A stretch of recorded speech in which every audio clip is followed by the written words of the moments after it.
दोस्तों, प्रदेश के अतिथि शिक्षक किन किन मुद्दों को लेकर संघर्ष कर रहे हैं, आंदोलन कर रहे हैं? क्या शायद सरकार अतिथि शिक्षकों के आंदोलन को तानाशाही रवैये से जबरन खत्म कराएगी? डीपीआई के सख्त आदेश में क्या कहा गया है?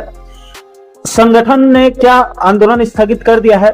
आज के वीडियो में हम इसी गंभीर मुद्दे के बारे में विस्तार पूर्वक समझने वाले हैं। नमस्कार दोस्तों, मैं हूं आपका दोस्त लोकेश साहू और आप देख रहे हैं लोकेश साहू यूट्यूब चैनल।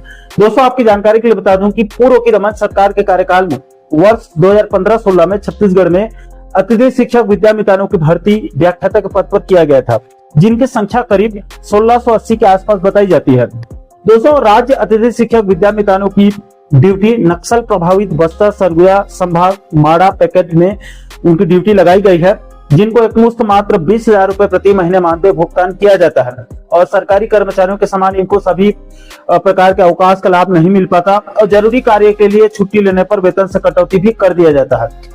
दोस्तों, आपकी जानकारी के लिए ये भी बता दूं कि राज्य अतिथि शिक्षक विद्यामितानों के द्वारा बच्चों को पढ़ाने के साथ साथ बोर्ड परीक्षा में ड्यूटी, निर्वाचन कार्य, एनएसएस और सभी प्रकार के प्रशिक्षण कार्य सौंपे जाते हैं। यानी कि एक रेगुलर सरकारी शिक्षक के समान समस्त कार्य कराया जाता है, लेकिन इनको समान कार्य के बदले समान वेतन और अन्य सुविधाओं का लाभ नहीं दिया जा रहा है। दोस्तों, राज्य अतिथि शिक्षक विद्यामितानों को सेवा करते हुए 10 सालों से ज्यादा का वक्त गुजर चुका है और इन 10 सालों में इनके तरफ से लगातार संविलियन या नियमितीकरण की मांग किया जा रहा है, लेकिन अभी तक किसी भी सरकार ने इनकी इस मुख्य मांग को पूरा नहीं किया है।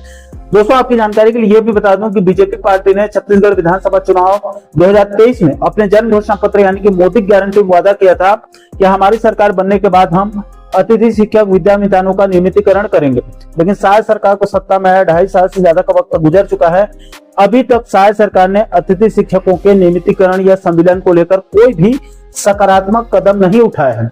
दोस्तों, यहाँ पर आपकी जानकारी के लिए भी बता दूं कि शायद सरकार के सत्ता में आने के बाद भी प्रांतीय अतिथि शिक्षक विद्यामितान संघ के पदाधिकारियों ने प्रदेश के लगभग सभी विधायक और मंत्रियों को ज्ञापन सौंपकर संविलियन और अन्य जरूरी मांगों को पूरा करने के लिए गुहार वो लोग लगा चुके हैं और उन सभी विधायकों की तरफ से मुख्यमंत्री और शिक्षा मंत्री को भी पत्र लिखकर अतिथि शिक्षकों की मांगों को पूरा करने के लिए निवेदन भी किया जा चुका है। इसके बाद भी अभी तक शायद सरकार की तरफ से कोई भी सकारात्मक निर्णय नहीं लिया गया है, जिसको पिछले वीडियो में आप लोगों को विस्तार पूर्वक इसको बताया था। दोस्तों, इन सभी प्रयास करने के बाद भी शायद सरकार ने अतिथि शिक्षकों के संविलियन या नियमितीकरण सहित अन्य मुद्दों को लेकर कोई कदम नहीं उठाया, तो मजबूरन प्रांतीय अतिथि शिक्षक विद्यामितान संघ ने शिक्षा मंत्री गजेंद्र यादव जी के विधानसभा क्षेत्र दुर्ग में 1 जुलाई 2026 से अनिश्चितकालीन आंदोलन का बिगुल फूंक दिया। दोस्तों, आपकी जानकारी के लिए भी बता दूं कि प्रांतीय अतिथि शिक्षक विद्यामितान संघ की तरफ से कुल 4 सूत्रीय मुद्दों को लेकर आंदोलन शुरू किया गया था, जिसमें सबसे पहले स्वीकृत रिक्त पदों पर अतिथि शिक्षक विद्यामितानों का व्याख्याता पद पर संविलियन या नियमितीकरण या समायोजन किया जाए। इसके बाद उनकी दूसरी मांग नियमित शिक्षकों के समान वर्ष भर पूरे 12 महीने की सेवा सुरक्षा और नियमित मानदेय भुगतान किया जाए। इसके बाद तीसरी मांग सभी सरकारी कर्मचारियों के समान आकस्मिक, अर्जित, चिकित्सा और मातृत्व पितृत्व अवकाश का लाभ प्रदान किया जाए। इसके बाद चौथी मांग अतिथि शिक्षकों के पदनाम को बदलकर व्याख्याता विषय किया जाए। इन्हीं 4 सूत्रीय मुद्दों को लेकर 1 जुलाई से अनिश्चितकालीन आंदोलन का बिगुल फूंक दिया गया।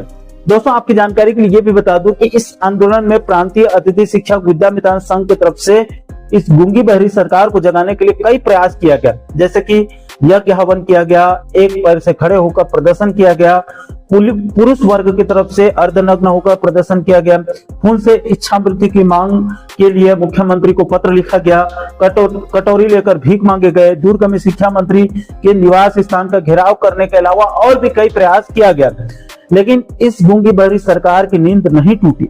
दोस्तों, प्राप्त जानकारी के मुताबिक शायद सरकार ने अतिथि शिक्षकों के मांगों को पूरा करने के लिए अभी तक कोई भी निर्णय नहीं लिया है। उल्टा इस आंदोलन को कुचलने के लिए अब सरकार तानाशाही और हिटलर शाही पर उतर आई है।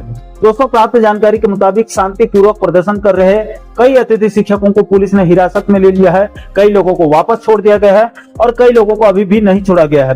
इसके अलावा पुलिस ने आंदोलनकारियों के तंबू को भी उखाड़ दिया है।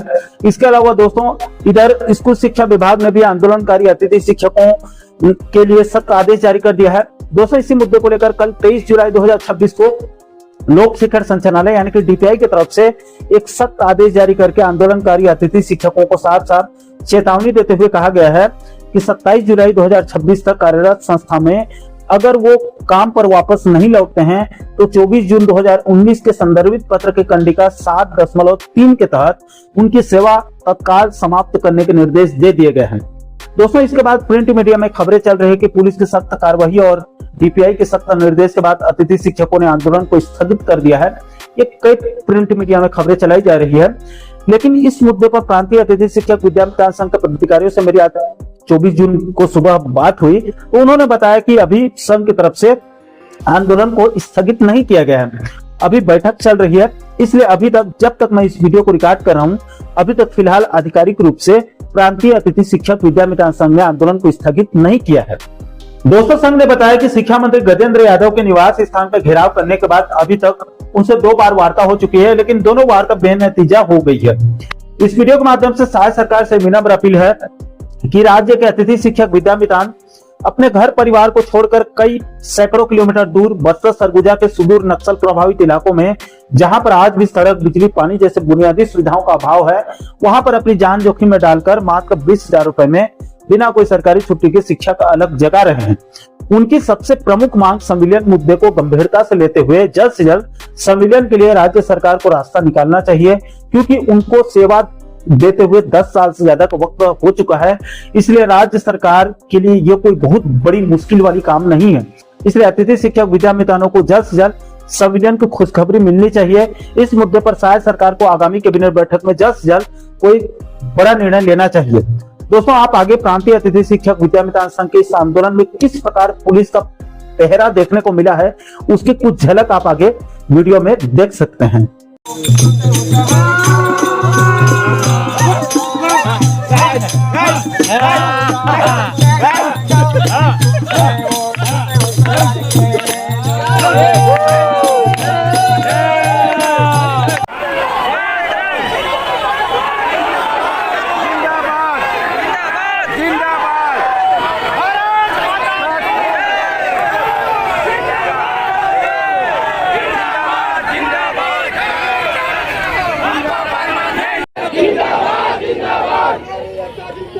जिंदाबाद जिंदाबाद जिंदाबाद जिंदाबाद जिंदाबाद दादागिरी नहीं चलेगी नहीं चलेगी नहीं चलेगी दादागिरी नहीं चलेगी नहीं चलेगी नहीं चलेगी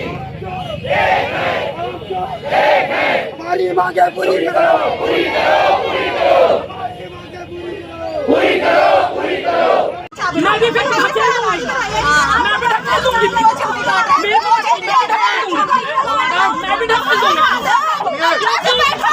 मैं भी ढकेलूं। आप क्यों इस तरह से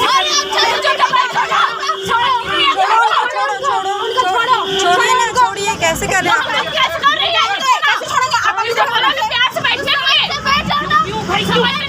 जबरदस्ती क्यों कर रहे हैं? जबरदस्ती कर रहे हैं सर, क्यों कर रहे हैं? हम तो बहुत कोऑपरेट किए सर, आप नहीं कर सकते। नहीं नहीं, ये गलत बात है सर।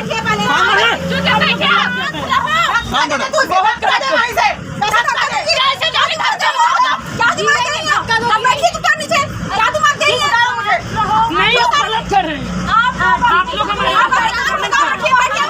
बहुत गलत छत्तीसगढ़ के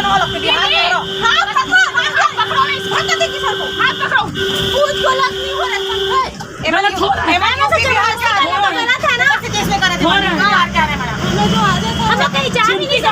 सोच लीजिए, मैं भी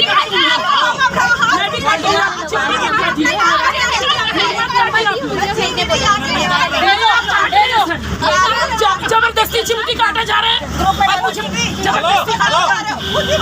क्यों क्यों काट रहे हैं आप लोग? क्यों नहीं बोलेंगे? आप लोग कुछ भी करेंगे तो बोलेंगे नहीं जी। पैसा देगी तो कट नहीं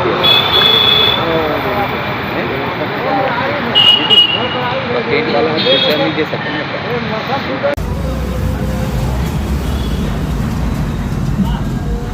आई साहब और तहसीलदार साहब ने पंडाल को ले जाते हैं। जाना है, भेज देती हूँ।